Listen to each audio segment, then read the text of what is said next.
In May 2018, a man who attempted to intervene in a misunderstanding between his brother and a police officer was shot in his head, paralyzing him from his neck to his feet.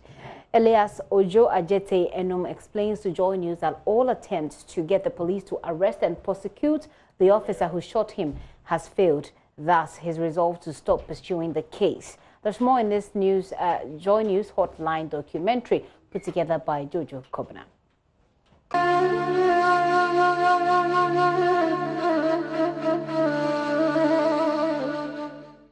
Wheelchair-bound, heartbroken and paralyzed, a resident of Abokobi in Accra, Elias Ojo Ajete Anum, muses over how he was shot by the Ghana Police Service in the head and yet miraculously survived.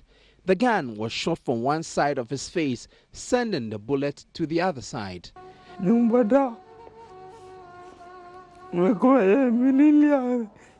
His then pregnant wife, Deborah, narrated what happened.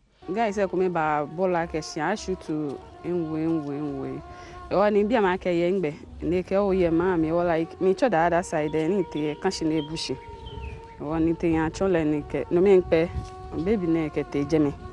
O ni chole ke kaje ni ke mama ni ke pele ni jime ne shi ni ke mama fie icho. Na ni guys say ba mole ba wole ke ba gbe na am pelete.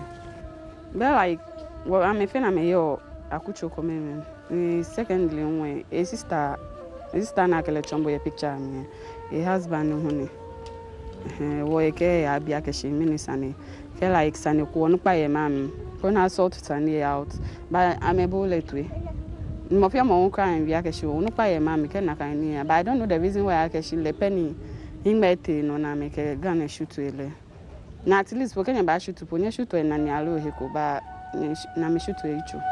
When Joy News broke his story in November 2018, he called on the Ghana Police Service to investigate and arrest the policeman who almost killed him.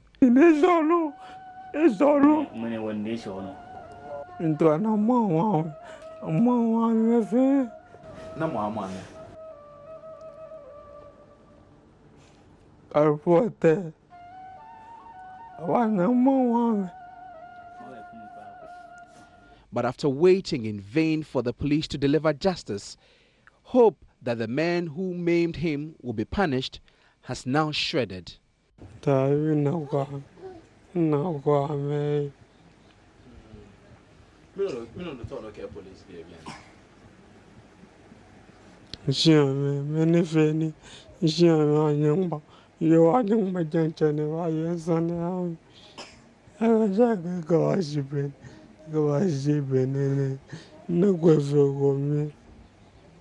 His wife, Deborah Ajele Ajay, has delivered a baby boy named after Elias and 2 children. The police service on the shooting has broken her trust in the service. Okay, I'm a fool me. So when I came, washing on your money by Sunny out. She am a fool me, I'm a fool. Okay, because she done it. A real, the Eba for be like a minister, never cabacation. If feel like we work a sheen, Jane King, money, I back and no fear no ni, many a cashineke.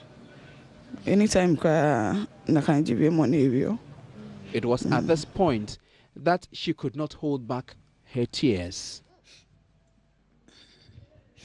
Deborah says she would have pursued the case in court if she had the means, but she is very poor and saddled with a heavy burden of providing for her Phanum's case is gradually becoming a cold case. Jojo Kobna, Joy News. And remember, this could happen to anybody. You could just be mistakenly shot by the police and your life, I mean, the way you moved in and out and do everything will just come to a standstill. It's not so far.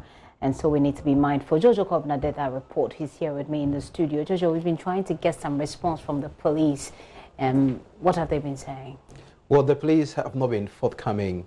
You remember when we were running the story, all the way running the promo, all the way from last year, I remember September, October, November, and then finally December.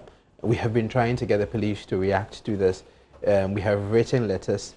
It was because of the police side of the story and getting them to react That even caused us to delay the documentary. We had to shift it to another date because we wanted to give them an opportunity to respond. But they have not responded. And that is how the people are feeling. I hope you also feel the same way, that the police is avoiding them, because the police has kept quiet since we ran the story for more than a month. And back to back this whole year, we are in February and the police is quiet about it. And that is the reason why they have that sense that they want to let go.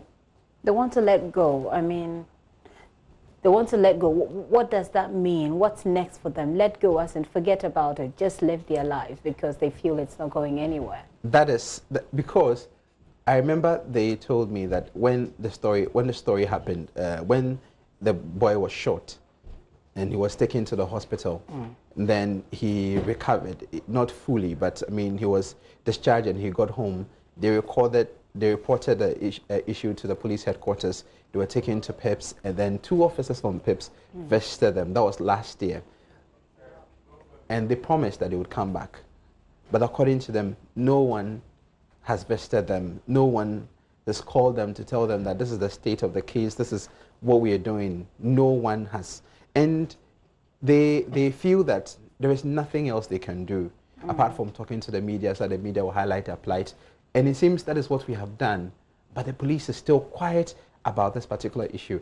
Calling the police to investigate themselves and come out. It's like having players, they being a players and a referee at the same time. And that is one thing that is worrying. And that is the frustration. The people are frustrated. They have no money. Their son has been maimed and no one is doing anything about it. The police is quiet.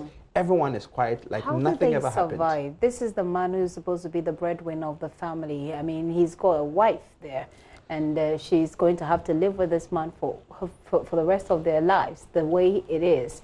How do they survive? It is really hard for them. They survive. The elder brother, Elias's elder brother, he takes care of it. The older brother takes care of them, occasionally gives them money, because the wife at that time was pregnant when he was shot. And so, I mean, she wasn't doing anything meaningful by then. He had a plan of building a small convenience shop for the wife. The shop is there, but it has nothing in it for her to sell. And so they rely on family and friends who pull resources together to give them so they can live their life. And so that is the biggest challenge. So this is a wife who has the responsibility of taking care of the husband, making sure not just feeding, clothing, but medical bills. I mean, medical bills. And then to take care of a fresh baby. You can imagine the frustrations. And a husband who is constantly crying at night, and I witnessed it. When he starts sobbing, he never stops. All right. It's a very sad story, and I've had difficulties just watching the video. I can't really bring myself to listen to him and the way that his speech has been distorted. But this is we'll just leave it here. Jojo, thank you very much for the story, and hopefully they'll get some help, not just justice from the police. Hopefully they'll get some help that will make them support their survival.